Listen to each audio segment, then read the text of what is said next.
20 seconds.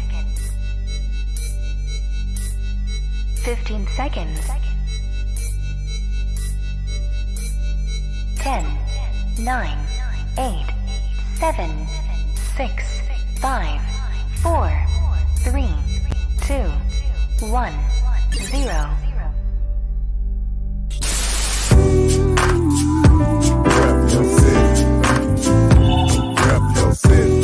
Okay. Rep your city. Let me see the mic. Rep your city. Give me the mic. Rep your city. I got you. Rep your city. I'm gonna tell you about mine. Rep your city. It's time for us to go live, so rep your city. I really would appreciate if y'all roll with me.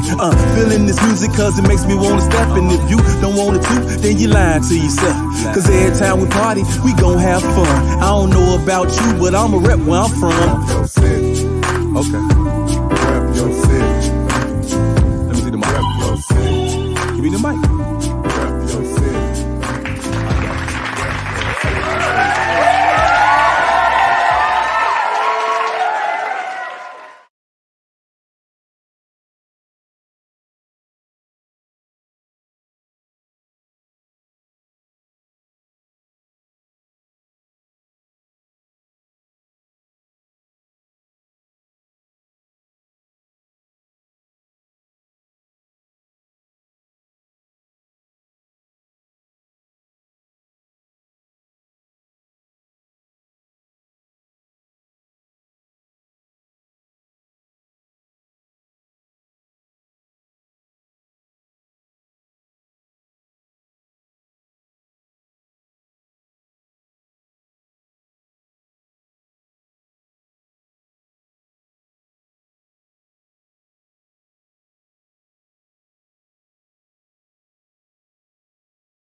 Oh, you got we good?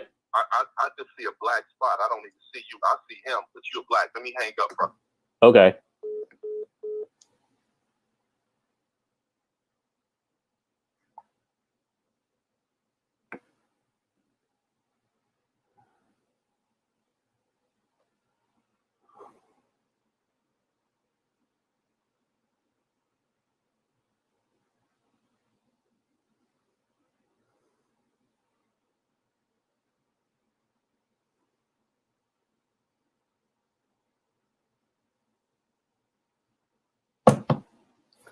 Yo. Hello? Hello? Log out and come back in. Okay.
Hello? Can you hear me? Oh, is that you? Oh, there you go. I've been sitting here in the studio the whole time. Yeah, he was having some issues on that end, so but it looks like we're coming through now. So let's go ahead and just because we are live. So Yeah, I know, because there was a bunch of dead air for about 8 minutes. wow, it's always something, man. It's all good, man. Okay, so hey, let's get started, man. Let's just go ahead and basically what I like to do is just go all the way back to the beginning, man. I know you started in the '70s as a DJ with your brother Wayne Williams. So let's start with that point. How that was for you in the beginning. Well, my actual beginning goes back even further than that. Okay. I, as a kid, took all kinds of, you know, different musical lessons. I was in the Chicago Children's Choir for years. I studied computers when I was like in fourth and fifth grade. So that's kind of Okay. where my whole education started and got me interested in the whole technical aspects of, you know, what would become my musical career later on. I as a kid was into classic rock. That was Mm-hmm. my thing. Chicago's, the Fleetwood Macs, the Doobie Brothers. I was all over that, right? So Right. it wasn't until I got to be probably maybe 11, 12 ish years old that I actually discovered R&B, and I Okay. discovered like Aretha Franklin, then also, people, excuse me, like Millie Jackson, because my aunt had all these tavern records, what I call tavern music back in the day, where it was kind of like real blues. When they call it R&B, it was real rhythm and blues then. It wasn't just the smoothed over kind, the crying, singing, talking about how somebody did them wrong, all day while they sat up and just threw back fits of whiskey at the local bar, right?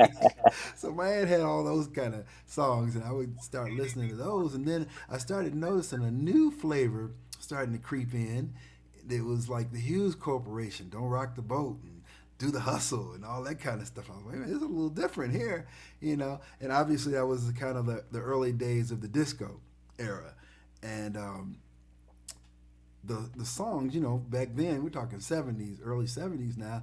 45s are what, 3 minutes long? You know, you get in, sing the song, sing a few choruses, and get out, and that was it, right? It was all Right. about the song. But I would hear, you know, they always have like little two bar or 4 bar parts in there that were really cool. Like it was musical, maybe a bass breakdown or a drum break or something. And I was like, Uh-huh. oh, cool. How come they don't have this longer? Why they only have people singing? You know. So I said, you know what? I figured out a way to get a cassette deck and do pause button. What we know today as remixes. And then I just thought I was just kind of extending parts and trying to, you know, emphasize the parts that like really felt good. You know, because at that point, you know, girls are dancing, you seen them dance, so you want to dance a little bit, so you get a little groove kind of thing going on, right? So that was my whole thing, is I wanted to get people dancing. I wanted people to move because I saw how the music moved them and whatnot. And I saw the more I extended those type of parts, the harder people danced, the more they got into it and whatnot. So I Right. figured out early on that beat, that groove, you know, those drums, a funky bass line, guitar was what would really make people move. So anyway, so I was doing songs like One Nation Under Groove, Aqua Boogie, Get Off by Foxy, Jimmy Bohorn, Dance Across the Floor, you know, all that kind of stuff, right? And Wayne, this is where Wayne comes in. So Wayne is my stepbrother, for all you Okay. don't know, Wayne Williams. And, you know, obviously we didn't grow up in the same household, but we share a half sister. So figure that one out. Okay.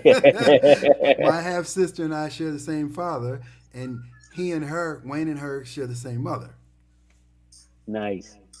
So whatever. So anyway, he would come around a lot because there was just houses full of women. It's like me and him were like the only males kind of in the family because everybody else was my mother, sisters, and you know aunts, uncles, grandmothers, and you know there weren't many uncles. It was pretty much women that were around for the most part.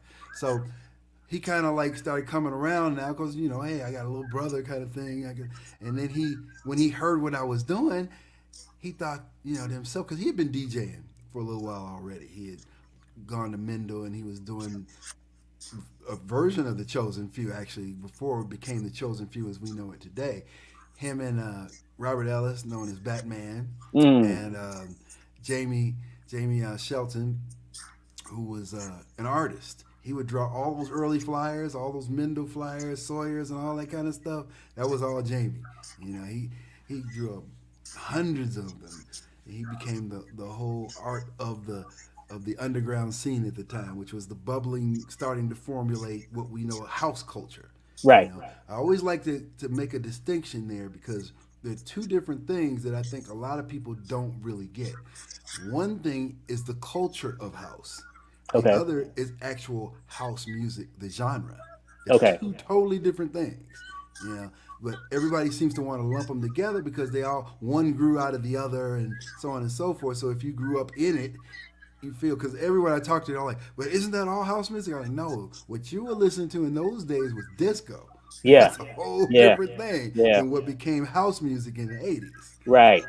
Right. Right. Right. Yeah, because that's interesting because when you look at like the whole Mendel era, you know, and you know where they had, like you say, what was what were they called the Doctors before it was the Chosen Few?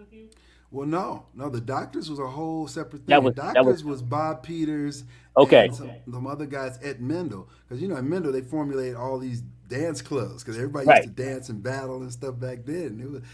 It was a really interesting scene. It's almost like when you look at what was happening in New York with the whole breaking thing. You Right. know, we didn't break, we had our own style or whatever, Yep. but it was the same type of situation where instead of like, you know, being in a gang and fighting, we would battle by dancing. You Right. know, and that's what Right. Mendel, you know, that's what the whole Mendel thing signifies was like this whole era of dancing, just music and everybody like getting along and you know partying together, and there was no violence, no nothing back in those days. And, you know, today I have this thing that I always say that, for instance, like you take a guy, you put him in a hip hop club, somebody bumps into him, he's ready to fight. Yeah. right? You put him in a house club, somebody bumps into him, he's going, oh, it's okay, brother. He's going to embrace you and show you Yeah, some yeah, love. yeah, You yeah, know? yeah. That's facts. Right. Yeah. Okay. So there were definitely different social dance groups, Oh, but yeah. even back then, it was the chosen few in the days of Mendel, right? Well, the original chosen few was Wayne, Batman, and Jamie. Batman and Jamie were known as Batman and Robin. They Okay. were a little dance crew themselves, and Batman wore the cape and everything. He's a Okay. character. But Batman had, if you know anything about Robert Ellis, he's a bit eccentric, Okay. and he does things to the max that you wouldn't even think about. But guy's really a genius, honestly. I mean, this guy, in the days of nobody had a fog machine or anything, he made one out of a garbage can and dry ice and a big Wow. old tubes and stuff. So that became part of what the Chosen Few was. The crew, they DJ threw parties, the whole 9 yards. Jamie made the flyers, so they had everything in house. Well, Wayne was serious about his DJing, and Batman and Jamie weren't so serious about it. And they kind, especially when they graduated, they were kind of like gonna go off and go to school and do their thing. Well, Wayne was serious. I'm gonna be a DJ. This is what I'm gonna do. This is it. So when they left, he carried on the tradition of what the Chosen Few originally was, but that was right when he kind of discovered what I was doing, and he said, "Well, listen, this is what we're gonna do. We're gonna take your remixes, and I'm gonna play them at the parties, and nobody else has these versions that they ever heard it. So we're gonna become like the best DJs in town, right?" And lo and behold, that's what happened. Everybody started gravitating toward it, and then we got so big that we would have 4 or 5 parties in the night, which meant we needed to bring in more people. And that's how Tony Hatchett became part of it. That's what his brother Andre Hatchett, Alan King, everybody came in so we could do all of these things, and we just basically take over the city. That was the idea. Wow. Wow. So it kind of grew from the development of Adam Mendel, and then you guys started going into these other areas and clubs of partying, right? Well, yeah, Wayne. All of this is like the brainchild of Wayne. Wayne had this whole thing plotted out, how he wanted to move, what he wanted to do next, what was going to happen, and so on and so forth. I don't know how he did it or he came up with it, but he really invested his whole energy musically and DJ wise into putting this whole thing together. He's a mastermind, basically, Okay. right? So he started hanging out. Well, I think what really did it for him, he went to a party that Craig Thompson threw. Craig Thompson went to Mendel, but Hmm. he was a little older, and he threw a party at Den One on the north side, which was Mm. a gay club, Yeah. right? And on the south side, we don't know nothing about no gay Right. Right. anything, Right. right? Right. Right. Right. So, but Craig was one of those, GQ kind of suave, skirt the line, kind of hang out with everybody and, celebrity kind of thing. So he was like, I'm going to introduce everybody to this new culture that I found and try to get them, more well rounded, and that's what he did. So he threw a party there, and the DJ was Ron Hardy, Ron Hardy. right? Yep. And as a side note, I always like to mention this because everyone wants to give Frankie credit at the warehouse for Hmm. bringing this sound. But Ron Hardy was doing it long before Frankie got here. Hmm. I just Hmm. really, that's something that people really need to know is Yes. that it wasn't something new that was brought in. This was already here. As a Yes. matter of fact, Robert Williams had a crew known as he had U.S. Studios, and then they splintered because he had ideas to do something a little different, and the other people wanted to do their thing, so they splintered, and they became known as the Bowery. Okay. And they had their own DJ. As a matter of fact, their DJ was the one who actually introduced Frankie to Chicago. If it hadn't been for them, there would be no Legend of Frankie Knuckles. Because when Wow. Frankie first came here, nobody was feeling him. He's from New York. He's like, "What's this Yeah. New York stuff you Yeah. playing? We don't, we Chicago. We're not trying to Right. do all that." Right. So Right. when he finally caught on, then everyone started going to the warehouse, and that's how it became Legend. Yes. But I always like to give the just due to people like Ron Hardy because he blazed those early trails for everybody. Hmm. If he hadn't been there doing what he was doing, then who knows where we'd be now, right? Yeah. So yeah, Wayne went to a party over there. He was DJing, and at those times, people were just kind of fading records in. It wasn't really any mixing. at least there. The gay crowd were, the gay DJs were, they had already, gotten into it. So Right. he heard Ronnie mixing these he's like, well, how come the music doesn't stop? It just keeps going on and Right, on. He's right, like, right. how long is this record that he's playing? So he goes up there and he asks Ronnie, what's going on? And Ron says, oh, I have a mixer and I'm taking one record and I mix it to the next and I mix it and so on and so forth. He's like, well, you do that really seamlessly. He's like, yeah, well, it's an art, it's a skill. And, Wayne's like, well, can you teach me how to do it? And, Ronnie's like, whatever. But he said, listen, I can tell you where to get the music. Go get the music, study it, learn it, and then we'll see, see what happens from there. So he told him to go to this place called Sounds Good on the north side, and because this is still a new sound, this underground discos is still new. You're listening to the real pop, BGAs and stuff like that on the radio. But Okay. this particular sound, the more like the D trains, the soulful, kind of stuff, the gospelic kind of stuff. You didn't get that. That wasn't in a regular record store. You had to go find that stuff. Wow. Some crate digging, right? Right. But this was the one place that had it. So he went in there and bought every record he could find. And the band brought it back and said, this is the music that we're going to start playing now. And that's what we did. That's how it really became a thing with, the young teenage crowd, high schools and things like that. Because relentlessly, we just played it. I don't care if you came up and asked for James Brown or, whatever. We weren't playing James Brown. We were playing, this soulful Let No Man Put Us Under and, all this other kind of stuff that are now staples. Right. That whole thing. But again, it wouldn't have been that way had Wayne not been diligent to stay that path and make sure that it became a thing in Chicago.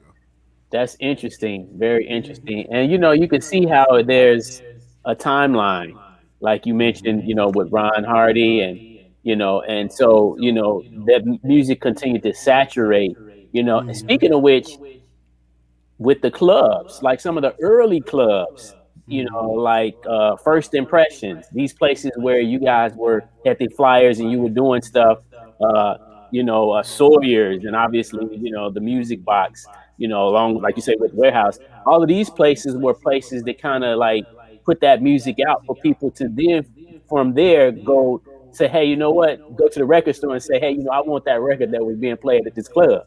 Mm-hmm. Well, yeah. And I mean, that's actually how the inception of the genre of house music became something. I was playing at that time at the Playground.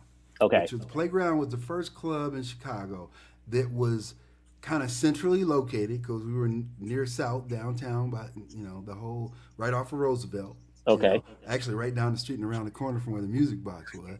But we were the first club to actually bring North, South, and West together. Because Chicago, we didn't party together. If you're on the South Side, you stayed on the South Side. Yeah. You're on the West Side, you stayed on the West Side, and definitely the North Side is definitely stayed on the North Side. Right. They didn't want nothing to do with anybody else. But this was the first club where all these different, high schools and some college, early college like freshmen, sophomores, or whatever, all came to the Playground. We'd do 1,500 kids in there a night.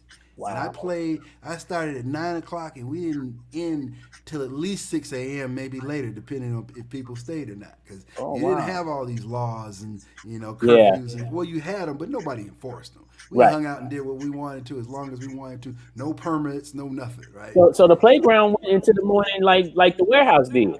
Oh, yeah. Wow. Until the last person decided to leave. Wow. Yeah. That's interesting. That's interesting. Parents would run down there, try to find their 16-year-olds. They know where they were. They'd be at the Playground. Now, Jesse, what year did that kick off for the Playground? We opened the Playground in 82. Okay. So this is like summer of 83 now. I was playing all different kinds of styles. I mean, like I said, I love everything. I was into rock, then I was into funk, then I was into disco, then I was into European imports, then I'm into new wave, reggae. It don't matter. I was playing everything at the Playground, right? Right. If you're gonna play for 9 hours, you better have a lot of music. And I Right. did. But what would happen, because those tempos are so different, some were as low as in the 90s and some were in the 120, 130, 140s, right? Mm-hmm. So I didn't want to just slam stuff in like everybody else did. I wanted to figure out a way that I could segue everything so it sounded seamless. Whether it sped up or slowed down, it would do it in a manner in which it felt like it was supposed to do that. Right. And it would take you a step up. So I started bringing in a drum machine.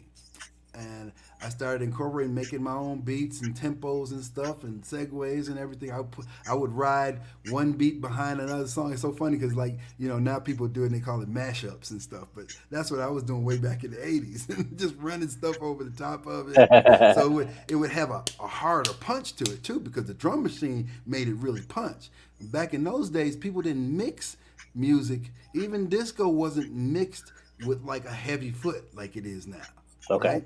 So one of the things that I knew I could feel right off the bat was that when I put that 808 foot underneath it, that kick drum, you'd really feel it. Especially with those big old 7-foot subwoofers we had in the playground, you would feel it. Wow. So that became the thing. It's like now I don't want to hear anything without like this kind of feel behind it now, because now you can really like feel it through your body, pulsating and everything. So I was doing these tracks and I was getting all my records from imports, etc. And there was a sales guy there. Everybody knew Frank. Frank Sells. He would get you at the door and tell you, well, this is the latest such and such, and this is what you want to be playing, and blah blah blah. He would sell records, right? Okay. So he comes to me one day. He's like, man, some people are coming here asking for some record that we have no idea what it is. And well, I give you all your records now because they gave me all their records, knowing that when I played them, people would run over there and buy them. Right. So I'm like, yeah, I don't know what it is, but he's like, well, make a tape and we'll see if we can capture what it is. I made a tape, brought it back, played it. Bunch of people came. That's it. Those are the things that we're trying to find. What record is that? So he asked me. I was like, oh man, those are just like my drum tracks that I make, and I try to put everything behind it. And he said, Jesse, if you could get your hands on some copies of these, we could sell a shitload of them. We could sell hundreds, if not thousands. And I was like, dang, like what went on over my head. I knew Vince Lawrence at the time. His father had a label called Mitch Ball. So I went and picked Vince's brain, like, how do I make a record? How do we do it? So he said, you go over here, you get this done, and then you take it over here to the pressing plant. Larry Sherman runs this, and blah, blah, blah, blah. So that's what I did. And initially, I had already written a song called Fantasy because a lot of record promoters would come through the playground because, anytime you had an audience of 1,500 people every Friday and Saturday night, they definitely want to try to promote music in there and get it played, right? Right. So I knew a lot of them, and, they would tell me, little things. And I thought about it. It's like, I wonder what it'd be like to make a record. Because remember, I got this musical background. I know how to play. I could read music. I could write the whole nine yards. So I want to make a song. So I ended up writing this thing called Fantasy, right? And I sat on it for a while. And eventually Vince came to me and said, I wanna put that out. I want you to actually be in my band Z Factor, and we can release that song. And all I heard was release the song. So I'm just like, I can get it out. Because I really didn't want to be in a band. That was not my thing. Right. I'm a DJ. Yeah, I can play, but I'm not a performer like that, right? Or didn't think I was. So went through that. We recorded it that summer of 1983. And he just sat on it. He wouldn't release it. And we kept wondering, like, when is it coming out? What's going on? Until finally, during the interim of this, is when the tracks are starting to come and people are starting to notice it. So sometime in November, I just decided that I'm just going to release my own tracks. And that's when I found out about everything and how to do it. And, I remember that day. We got the final records off the press on January the 20th of 1984. We put them out there, gave them to the Hot Mix 5, and everybody, next thing you know, that thing is all over WBMX. Saturday Night Live, Ain't No Jive, Chicago Dance Party, the Hot Mix 5, Every car stereo everywhere is blasting it. Man, we're selling records so fast, it was ridiculous. I didn't even have time to figure out what a record company was. We were just like getting boxes right out the press and taking them to the record store. Wow. But at the time, we're young and we don't know any better. We don't know what we're doing. We just know it's working, right? So when I was in the stores, I would see that records sold for $3.99, 12 inches, right? I always thought to myself, well, why do they do $3.99? Why not just round it off to $4? Right. So we were selling them to the stores for $4. not knowing that the stores actually had to mark them up so they could make a profit too. Yeah. So they were selling them for $6.99. Here you have this one record, straight local homegrown, selling for twice as much as a Prince and Madonna record at the time, Right. and outselling it 10-1. Wow. It was insane, So I set a precedent in that whole situation. Well, Vince too, because Vince was really the salesperson. I have to Okay. give him that much. Vince could sell anything. Nice. And I mean, he really literally is responsible for the early days of blazing those sales trails for most people and getting records in the stores and so on and so forth. Because he talked to every retailer in the city. He sold them on, you got to have this record. It's the hottest thing out there. If you don't buy some copies of it, you're going to be left behind. So they were ordering boxes, 2, 3, 4, 5 boxes at a time. A box had 25 in it, generally. You could get one with 50. If we had a 50 box, we sold those for $200. So every Okay. box that went out, that was another $200. 5 boxes go out, that's $1,000. Right, It was right. just hot off the press. They were just moving, man. Wow. And you get spoiled. You think that's gonna last forever. Wow. Wow. But it was great while it lasted. Now let me just get some straight. So at that time, that first release, was that Fantasy or was that your other song? No, that was on and on. On and Because on. Fantasy, Right. Yeah, Fantasy had not. Mitch was still sitting on it. Gotcha. He never released it. I mean, I won't say never, but he hadn't released it up until that point. As a matter of fact, he didn't release it probably for another 3 months after On and On came. Gotcha. Yeah. Okay, so On and On was the first release. On and On was the first release, yes. That was Okay. on my label, Jesse Records. Yeah. January 20th, 1984. Remember that date. It's important. That is the inception of what we know as house music. That's very, very interesting. Now, during this time of you doing your music, I understand obviously you were living in Chicago at that time, Yes. and you were living on the South Side, correct? 7234 South King Drive. Wow. It's actually on the label. I was dumb enough in those days to actually put my real address on the label. Wow. Right. Now, I've seen a video segment from a documentary that you were in, and I was just trying to get some clarity as to where it was at because you were like down in looked like a basement area, and you were That was talking my grandmother. That's the infamous grandmother's basement where all the magic happened. Oh. That was our rehearsal space. That was the record label. That was our hangout space. Just everything happened down. So many people came in and out of there. It's amazing. And you think of the early days of people like Steve Hurley. He brought his first track to me, to put out on the label. I gave him advice, write a song to it and it'll be even better and blah, blah, blah, and so on and so forth. And Farley, he got his whole education in releasing records and music down there. Wayne, Kirk Townsend. Kirk was my VP. Vince Lawrence, Chip E. Everybody at one point or other came through that basement and either learned something, was part of what we were building, or creative or whatever. Wow, that's interesting. So now is that the same space on King Drive? Yeah, well, my place where I lived is 7234. My grandmother's basement was 7238, so it was next door. Ah, there you go. That makes sense now. Gotcha. So that's so interesting. Okay, so and you guys continue to do this, and when I think about it, because like obviously I used to hear the music on the radio. We used to listen to WBMX every weekend, and we would hear the different songs. And then, we would go out to some of the places. I didn't go to a lot of the house clubs, but we used to go to the rink on 87th Street. And, and the DJs there would play, a series of music, for us to dance off of. And obviously, you guys' music were in that rotation.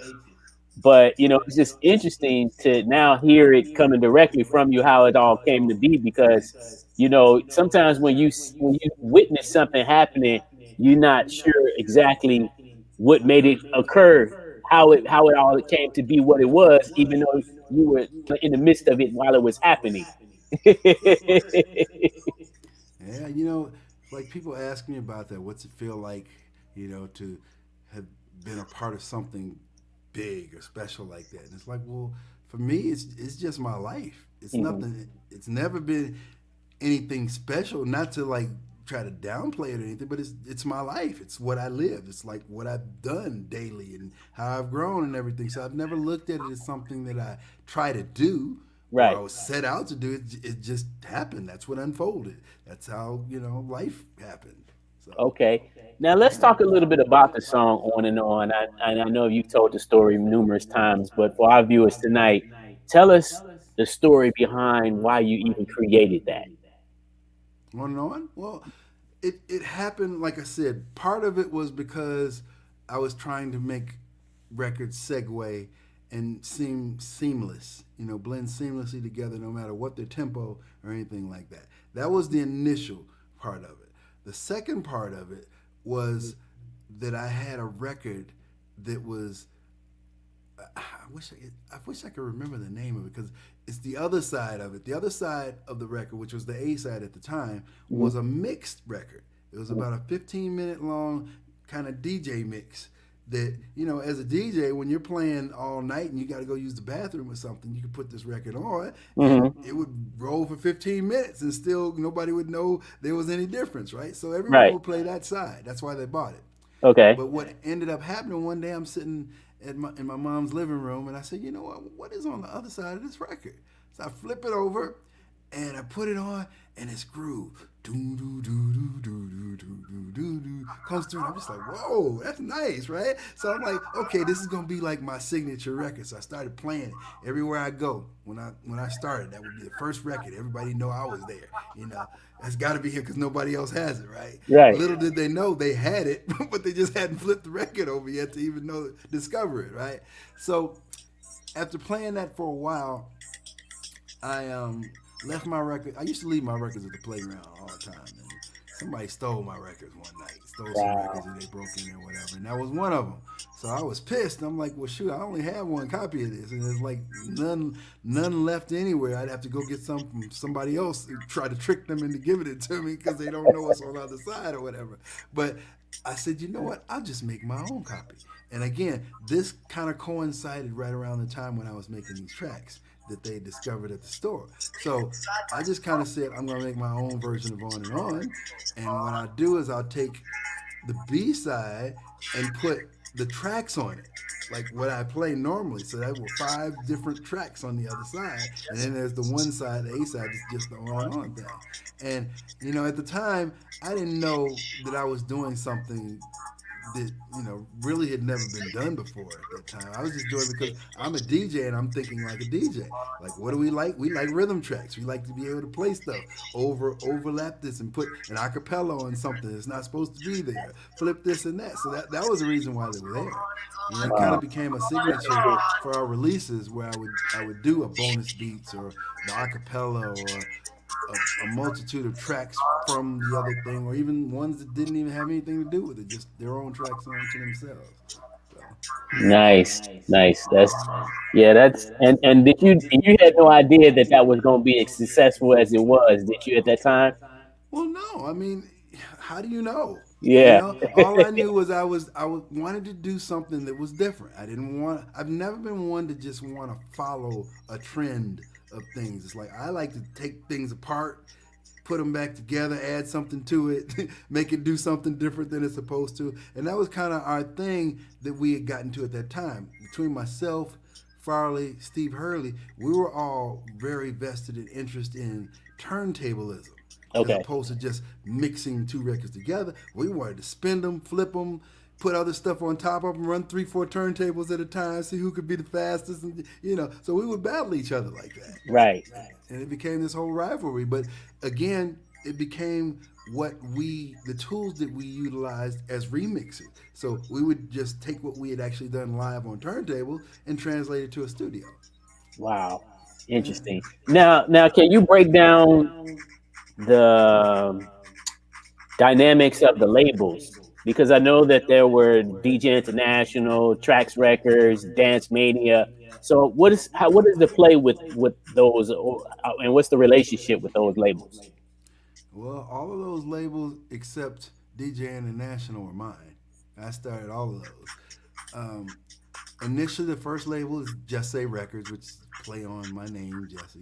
Okay. And that was what On and Funk You Up and Undercover, Real Love and It's Okay and all those records came out on. Once I got into the fact that I was going to produce more records and I started mass producing. I mean, I was just doing like a new one every day and throw it because now I know how to release them. So I can just release them anytime I want. And Right. they're all selling because we got no competition. Right. Everything I'm doing is just out there so it sells, right? Right. And then, Hot Mix 5 plays it on the radio and it shoots through the roof. Right. So it just became this kind of machine, this system.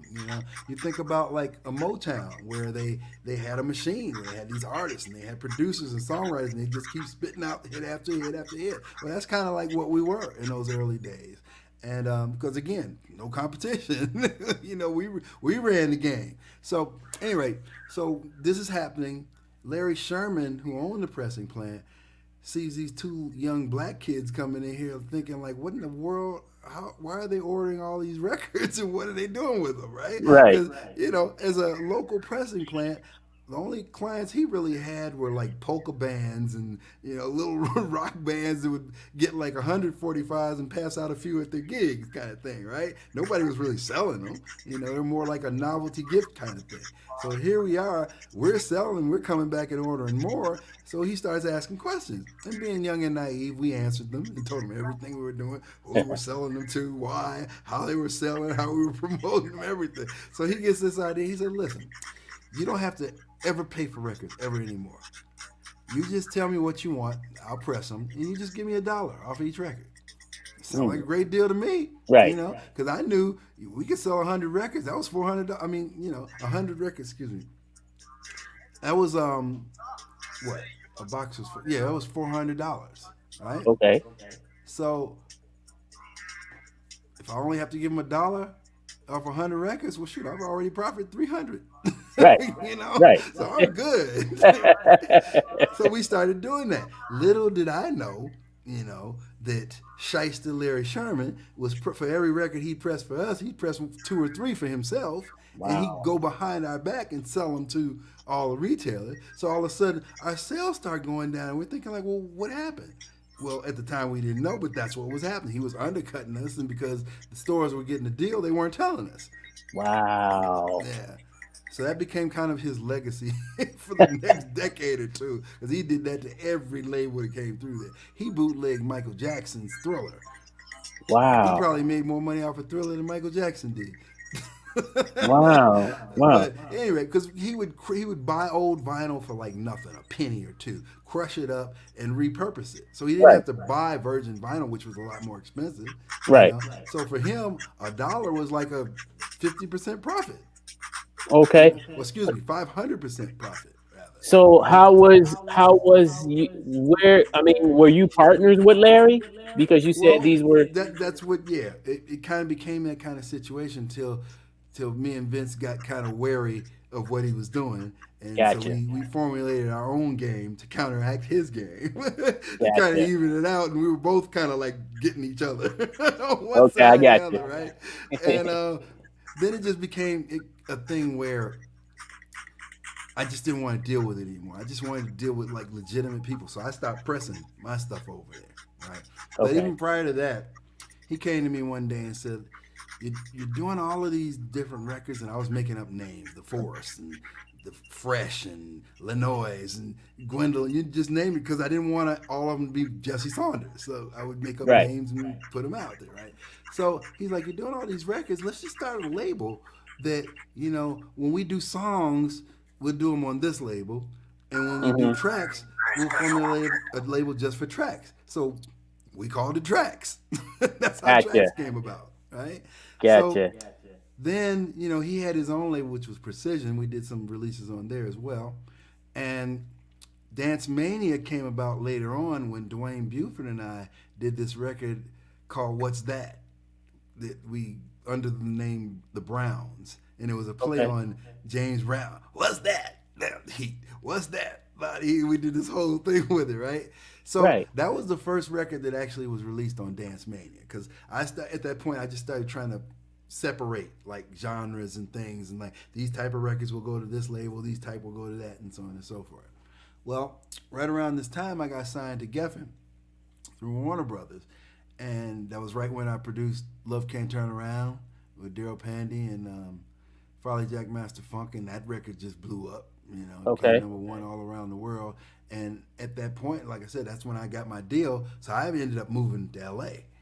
So the last record I did on the Just Say label was actually called "It's Okay," and "It's Okay" became like probably behind "On and On," because "On and On" is what it is. Being the first record, it's always going to be, you know, that staple. But "It's Okay" is probably the fastest selling of all of them, because that's why for this 35th anniversary now, this year is actually 35th anniversary. I did remixes, and we just released it. Today is actually the release date Nice. for those 2021 remixes. But I decided that I wanted to obviously have someone to take that over, because I couldn't run it now. You know, I was in LA doing whatever. And, you know, we didn't have the internet at that time. It Yeah. wasn't like you could just sit there and email and send things through, you know, all this. You had to physically send them in the mail, FedEx Right. them, Right. UPS, and it was a tedious process. So I was like, you know, I'll just turn it over to Ray Barney, because Ray Barney was like,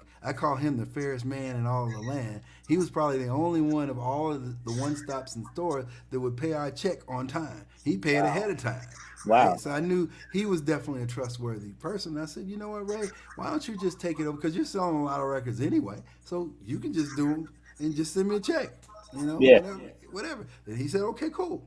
Well, same thing happened with the Dance Mania label.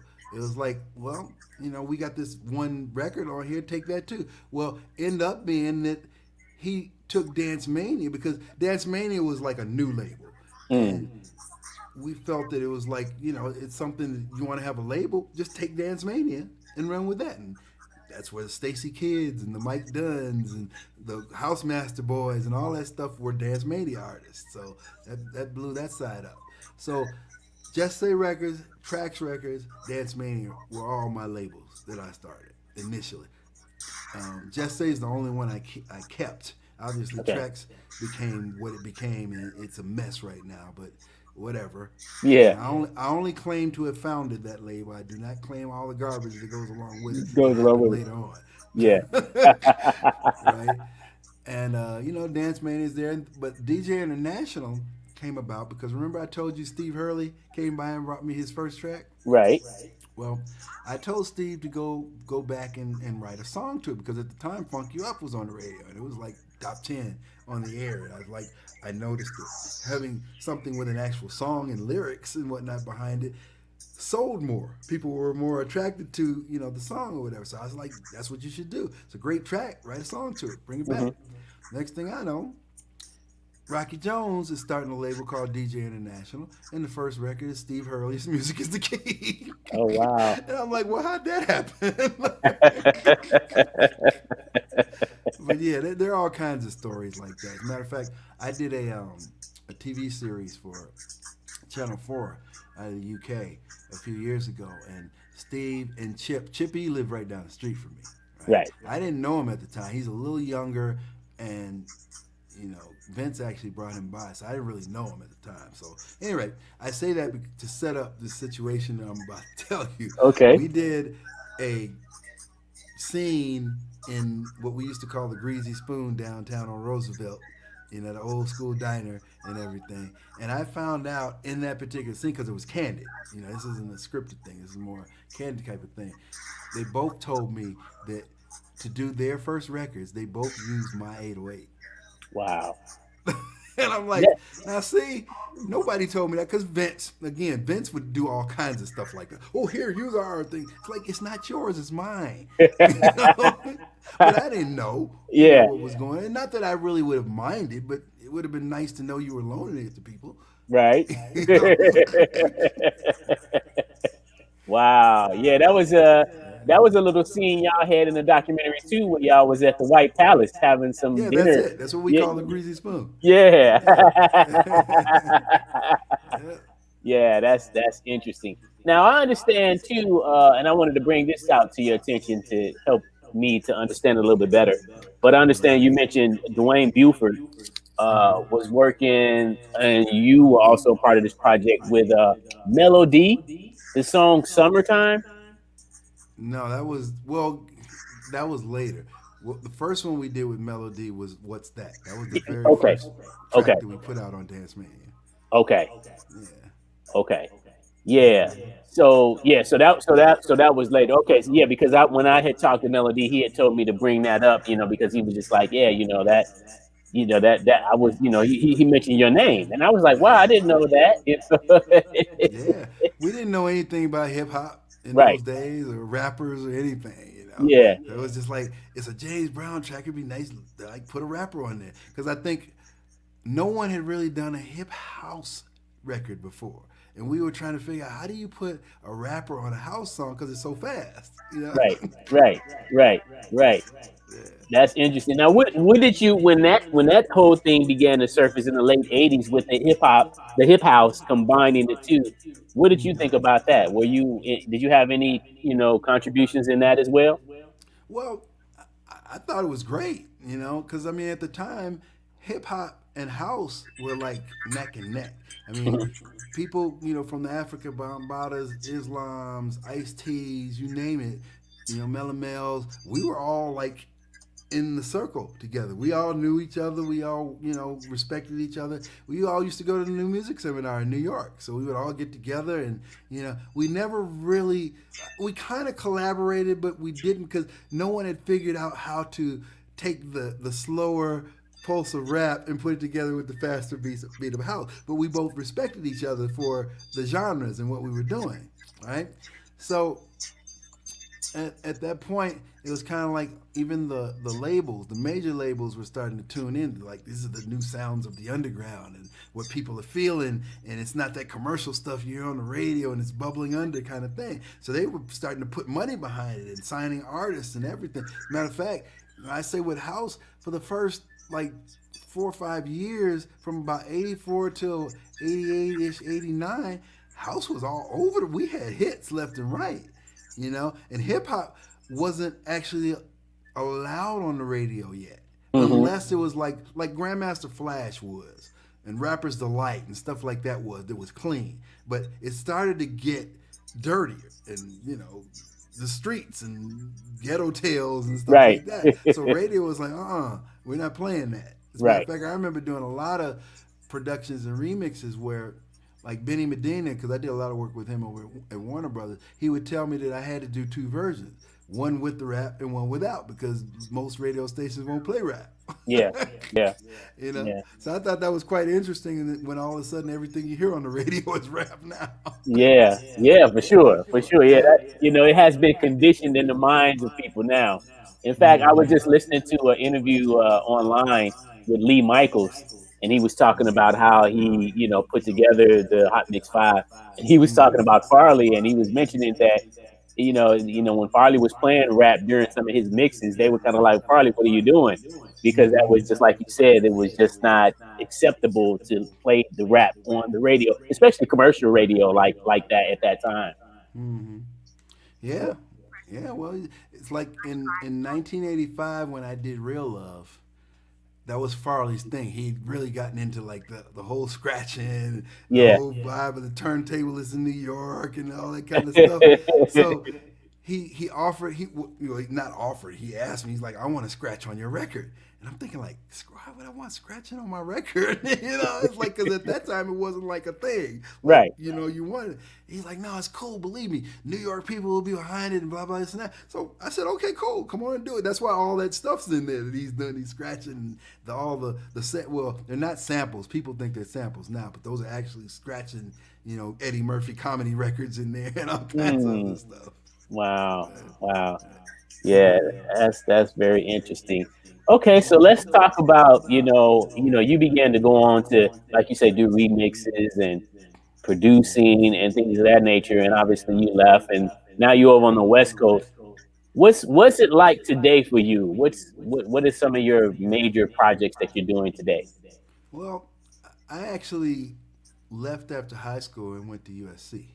That Okay. was why I left, right after then. That was in 1980. And while I was there, I kind of bounced around, studied film, and a few other things. So basically, probably 10 years later, a little more than that or so, when I married Jasmine, who is Jasmine Lewis, the actress. But we made her career Okay. by out of formulating our own film production company and doing all kinds of stuff like that. So that's what I got into. And then in recent years I've been doing a lot of like TV specials, like the Unsung, Frankie Knuckles and the Pioneers of House, and I was there when House took over the world, which is the thing that you saw at the diner, Right. and BBC special, Pump Up the Volume, and I've done a lot of stuff in that area. As a matter of fact, I'm actually in the process of working on a couple things right now, and that will be very interesting for everybody because we'll finally get some semblance. I mean, you see hip hop infused in TV shows and things everywhere now, Right. right? Yes. Where you never see house in anything. So we're gonna actually do a show that actually has some house flavor in it. Oh, okay. That should be interesting. That's Yeah. interesting. Now I know you've put out a couple of books, but I got one of your most recent, I believe. You want to talk about this one right here? In their own words. Yeah, that's my baby. It's Yeah. the first one that I wrote. Actually, the one that's House Music, the real story, was actually written as a culmination to pay tribute and homage to my mom, who Okay. was like the catalyst for everything that I did. My chief financier, believed in everything, never said no. You know, I obviously owe not only my life but my entire career to her. So when she passed, I wanted to write the story Hmm. and how the whole thing unfolded. So I did that, and then I ended up writing a second edition of that came out in 2007, and then I republished that version again last year. So after writing after the one in 2007, the second edition, I thought a year or so later, it's like maybe I'll do a second book. Well, I've never considered myself a writer. Hmm. Right. Matter of fact, I've never considered myself anything that I've become. To be honest, I never wanted to be a DJ. I never wanted to be any of that stuff. I just got pushed into all of it. And, Right. thank God, obviously, I found my calling there. But I never considered myself a writer. I took creative writing classes. I did well, and stuff like that. But to actually sit down and write and make it all make sense and take months, if not years, no, I didn't want to do that. Because I write a song in like less than an hour. I'm good with that. Then I can move on to something else. But a book takes like a long time. Yeah. So I actually started on it. Man, I probably started on the idea of that book maybe 2012, Hmm. 13. Okay. And I just, kind of formulated an idea of where I wanted to go. Because what I knew was I didn't want to write a traditional book like I did before. Okay. Right? I wanted to do something that was easier, really, where I thought, well, shoot, if I collect stories from people, that'll be real easy because I don't have to do the writing. But stupid me, yeah, I got people's story, but I have to make them all cohesive and I have to Right. make them fit together and they have to be a journey, which I found out was a whole lot harder than actually writing a book on my own. But at any rate, the thing about it was it's probably the best thing that I could have done because throughout this evolution of this thing we call house music in Chicago, and people have heard the stories of how there's so much fighting and people don't get along, and, there's no camaraderie, blah, blah, blah, blah, blah, which isn't true. Now, of course, like anything else, there's always going to be fighting and there's Yeah. going to be disagreements and blah, blah, blah. But there's a lot of camaraderie, in Chicago with the pioneers and, second and third generation producers and DJs and stuff. We are, I think the only problem that really exists now is that the younger generation wants to get in and, the pioneers and second, generation DJs who have really pioneered this stuff and made it what it is aren't letting them. Right. So I think they're a Right. bit upset because they think it's their time now and you all are old, you all need to get out the way kind of thing Yeah. or whatever. Yeah. But Yeah. anyway, so I actually did an album to celebrate that in 98 called the Chicago Reunion album, where I brought everybody together, the Marshall Jeffersons, Tyree Coopers, Screaming Rachel, Farley, everybody, just to show that we all could contribute to a compilation and Yeah. get that going. It actually ended up becoming like a really huge album. I actually have a gold record on my wall for that. Nice. But there's then it became a okay, well, everybody's telling their story. As a matter of fact, everybody thinks that house music came from the warehouse. That's not true, So I spent the whole time trying to correct everybody. No, that is not true. It gets its label from the warehouse as a house term type of thing, but that's not where house music comes from. That's where the culture of it comes from. Or Right. I won't say it comes from there, it comes from a multitude of sources centered around the warehouse Gotcha. being, the middle, the pinnacle of it. Yeah. But anyway, so what I wanted to do was I wanted to correct all those myths that people keep telling about. I did this and I was there when it was all me. It's like, well, first off, why do you want to take all the credit? Yeah. Why can't other people help and contribute, to the source? And so I just got tired of hearing people embellishing the truth and telling things the wrong way, and then I caught some of the throwback from it because when I get out there and I start trying to correct it and telling them the truth, they look at me like I'm crazy. And I'm thinking to myself, well, how could I be crazy and I was there? Right.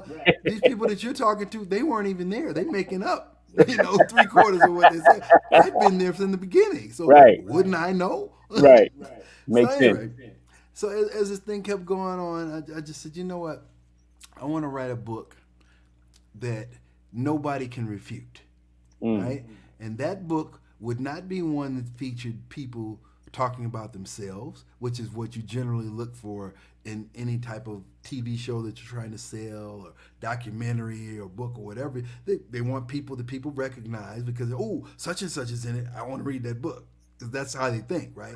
Well, for me, it's like, well, I'm the only celebrity that needs to be in this book. And I don't even consider myself a celebrity. So there will be no celebrities in this whole thing, right?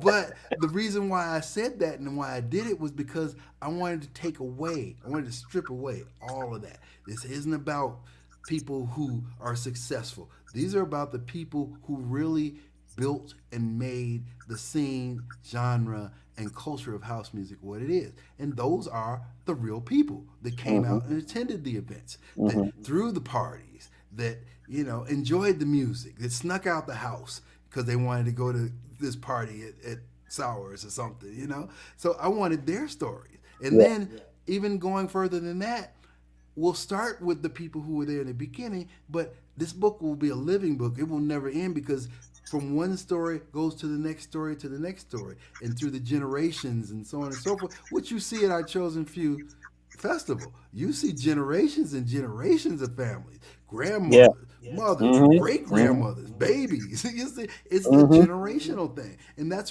what house music. Why it has so much love because it's about the family. It's not about anything else. It's about the love of it. So that's what I wanted to do in this book was show the side that really matters in what house music is about. Because it's not about, and I always tell people this. It's like you can say I'm this or I'm that or I'm a pioneer or I'm so. None of that stuff means anything. What means to me is how many people did I touch? How many people did I make feel good today? How many people smiled because they heard a song that I did or a song that Steve did or whoever it happens to be, But just the music in itself has brought them joy, right? Got them through some hard times. I get emails and messages from people all the time tell me house music saved their life. That's what matters to me. That's what feels good about this whole thing. So that's what I wanted to portray in the book, and I think I captured that pretty well.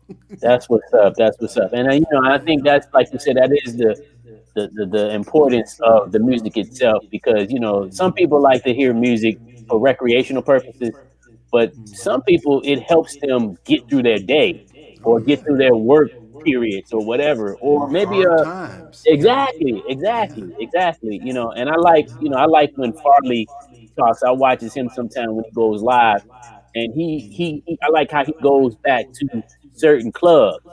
And even when he do some of his mix shows, he'll start playing a song, and he'll be like, "How many of y'all remember this at this club or that club?" And he knows the clubs, and so it shows that people that were coming to these particular places where this music was being played, it was an active emotional type of response from people.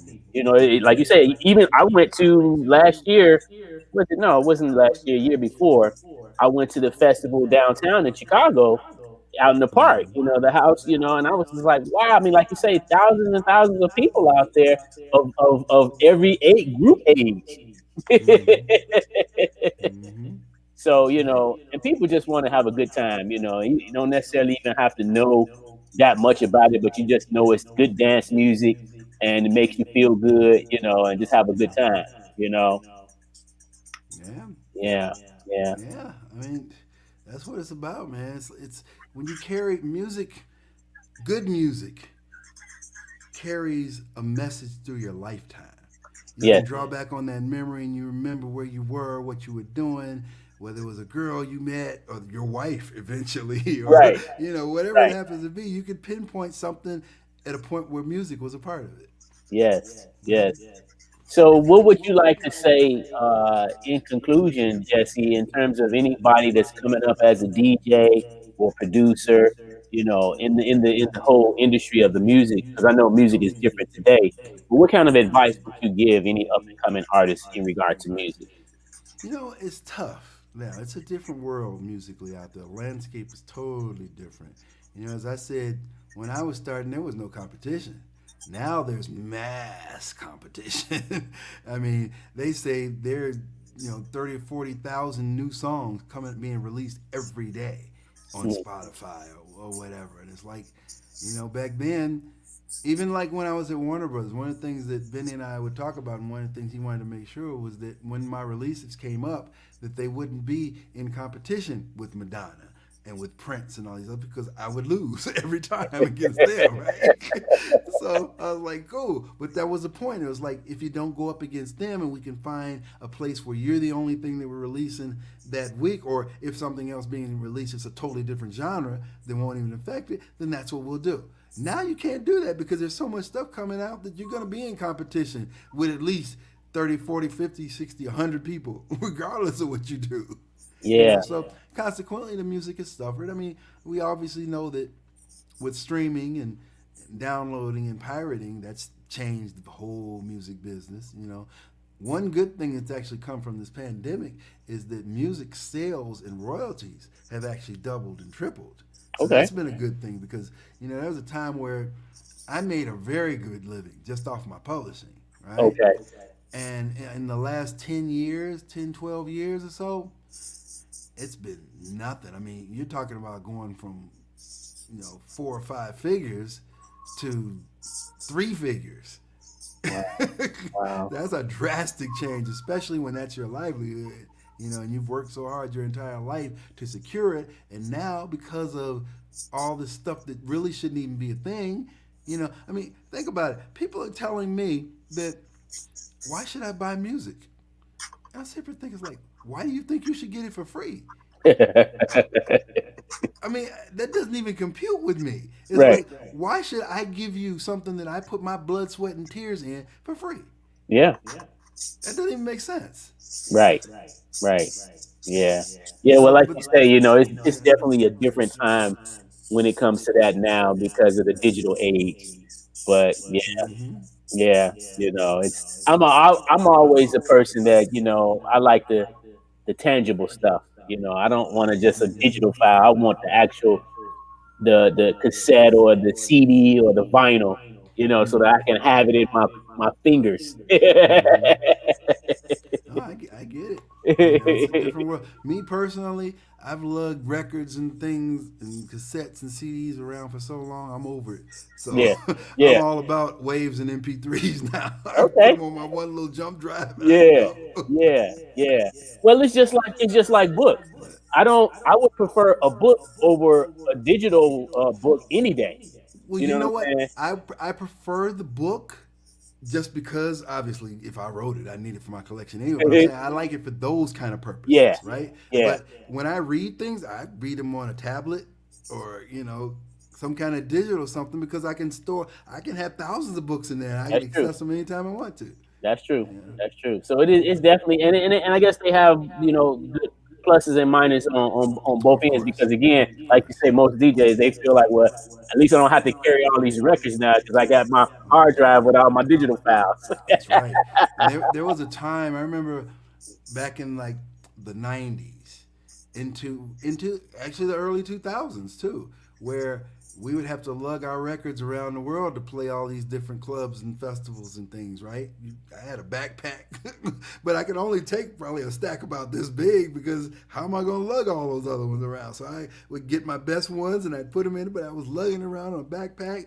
And then it became a thing where they started to notice in the immigration where they're like, if somebody comes over here with some records, they're about to go somewhere and work and make money. And Right. 9 times out of 10, they probably don't have a work visa. So they started stopping all that. And they would put people back on the plane and send them home. So it became a kind of thing like, well, can't carry it on your backpack anymore. You have to figure out a way to hide, to get through. Because, at the time, promoters weren't getting work visas. I mean, they do now or they were before all this stuff. And it's like, it was cool, but they weren't doing it before. So CDs came along. Well, shoot, that'll fit right in my backpack or my briefcase or something, so Yeah. they won't know the difference, right? That's what's up. And then came the thumb drive. Oh, when that thumb drive came out, I was like, thank you, Lord. Hallelujah. I don't have to lug anything around anymore. And, and the other part about it, there have been a couple times, and I don't know how I did this, but there have been a couple times where I actually left without my records. I forgot them.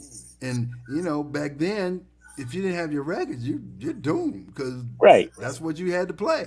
Well, now I can forget them. I can forget them on purpose because I know once I get wherever I am, I can just download the folder with Yeah. everything in and Yeah. put it on a drive. Convenient. I'm good to go. Convenient. Yeah. Well, hey, man, look, we definitely have enjoyed this time, and we, look forward to perhaps getting you, on a future show, or maybe, we look forward to seeing you, when you come to visit us here in Chicago again one day. We know you have a new home now, but you'll always have a place here in Chicago. Yeah, well, Chicago will always be home, even though it's like I'm definitely a left coast person. I'm Southern California through and through because I like sunshine and beaches every day. Yeah. Now you're in Southern California. Mm-hmm. Okay. Yeah, I've lived between here and actually Las Vegas for like the last 15, 16 years. Okay. I Nice. get bored one place and I go to Vegas for a few years, then I get bored with that place and I come back here. So, Nice. So how can the viewers connect with you? What is your handles on social media and everything, your website and all of that? Well, Instagram, you can find me under my name, Jesse Saunders. Actually, Saunders without the E in Saunders. So it's Saundrs.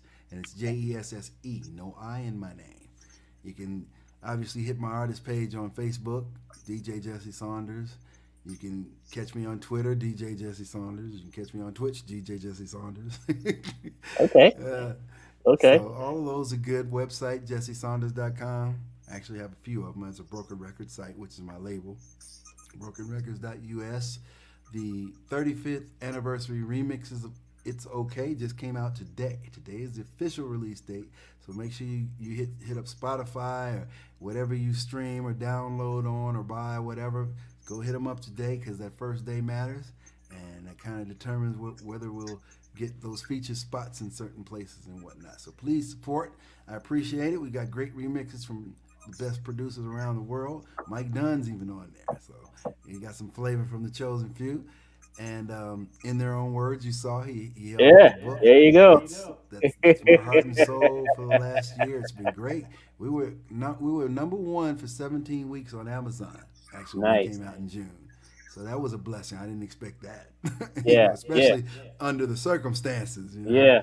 But it's been a blessing. So definitely support that, and we're working on what we can do for the festival this summer. We've gotten I want to say green light, but it's more like a yellow light from the mayor in the city saying that there will be festivals this summer. We just don't know what size or what they'll look like yet. So, we're definitely making plans to put something together because last year we missed our 30th anniversary. So we figured we need a do-over. So we want to get that in this year too.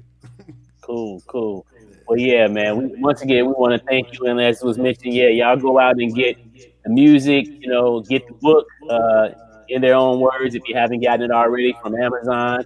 And hey, Jesse, man, it's been a privilege and an honor, man, to sit here and talk with you. I actually got a chance to go to your old house too, and I took a photograph on King Yeah. Drive because I live right around in that area.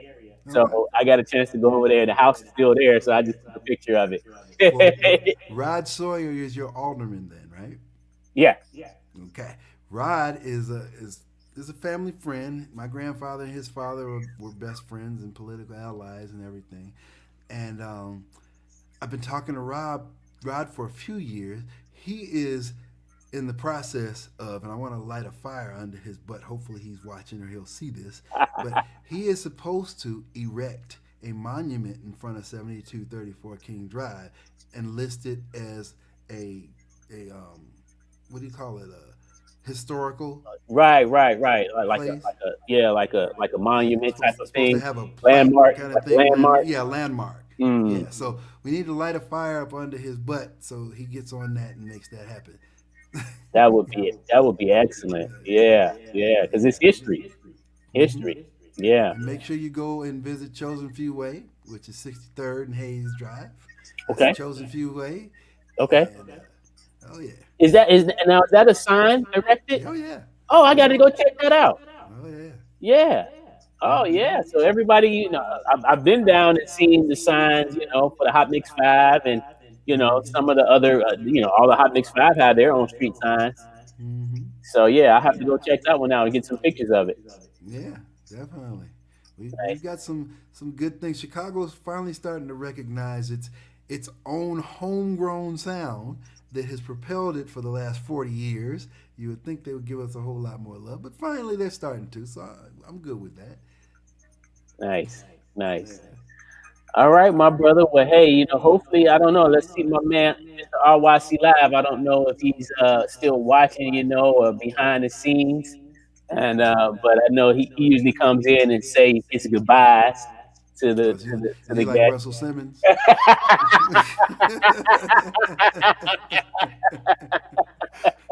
Goodbye and good night. Also, real quick, I want to shout out to all the viewers tuning in. Thank you, Freddie Maxey is tuning in, who is from Montana, California. So she said she wanted to check you out. Freddie Maxey is one of those original lockers from back in the '70s from California. Hmm. So she wanted to tune in. We actually had her on the show just last week. Yeah.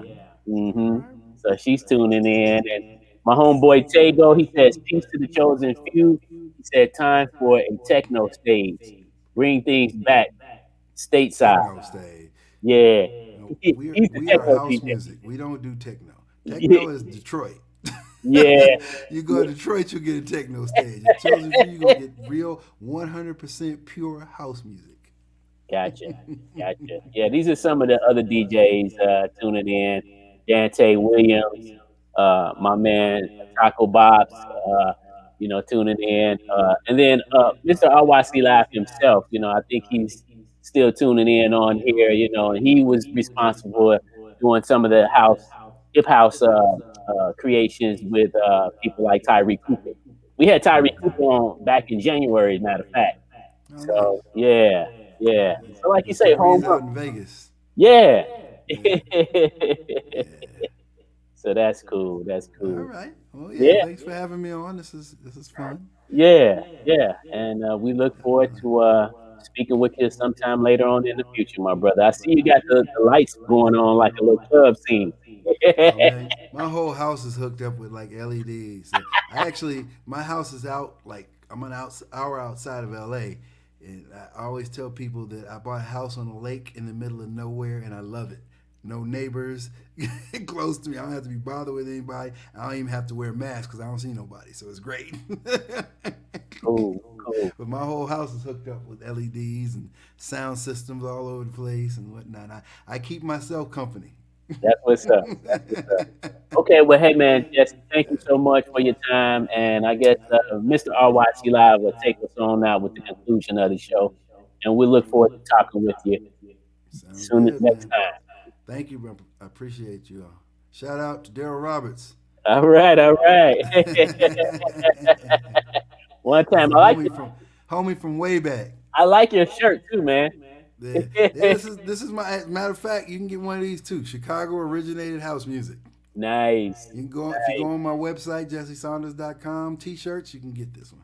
That's nice. Nice. Yeah.